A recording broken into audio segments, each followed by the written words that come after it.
Ganyan po yung kondisyon dati ng gubat.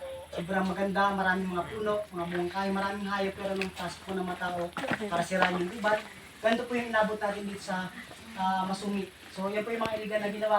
Naging ganyan po yung gubat natin, nakalbo, nasira, nawala ang malalaking puno, halos mga grassland po yung inabutan natin dito. Kaya naman, mas minabuti po natin nandyan. May mga ranger tayo naka-assign sa bawat area, may mga signages, may kanya-kanya pong mga ranger station sa bawat area, yung mga ranger at may mga checkpoint or mga bakod po kung saan mas kinakailangan. Tapos nung masecure po natin yung buong lugar, ganito na po, yan na po yung bundok, yung gubat na kailangan natin buuin.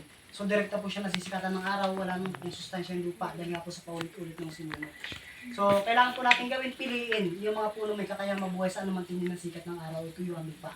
Yun po yung mga puno na nabibilang po sa mga sun-loving trees, kagaya ng tatlong uri ng punong na ipakita ko po sa inyo kanina, nara, digay, banaba, at marami po iba kagaya ng mga lawaan, malaruhat, dao, marami naman po iba na pwede tayong itanim. At sila po yung mga naitanim natin simula noong 2017. At halos yung pinakamarami po natin na itanim ay nagtapos po tayo ng 2022.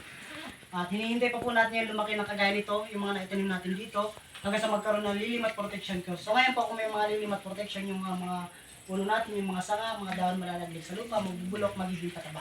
So ngayon po kung mataba na po yung lupa sa paligid ng mga punong iyan, kasunod ng hakbang po natin gagawin pagtatanim naman ng mga fruit-bearing trees, yung mga namumungang kahoy naman. Sila po yung kasunod natin tatanim, pararamihin, palalakihin, hanggang sa magkaroon po sila ng lilim, magkaroon din po ng bunga. Nakagaya nito. At kung may mga bunga po yung mga prutas, yan po yung dahilan kung bakit maraming mga hayop na babalik po sa ating paligid. Mga babiramo, mga unggoy, usa, sibikat, cloudrat, samot-saring uri po ng mga buhay na mga hayop na nasa paligid ay babalik po dito dahil sa mga prutas niyan.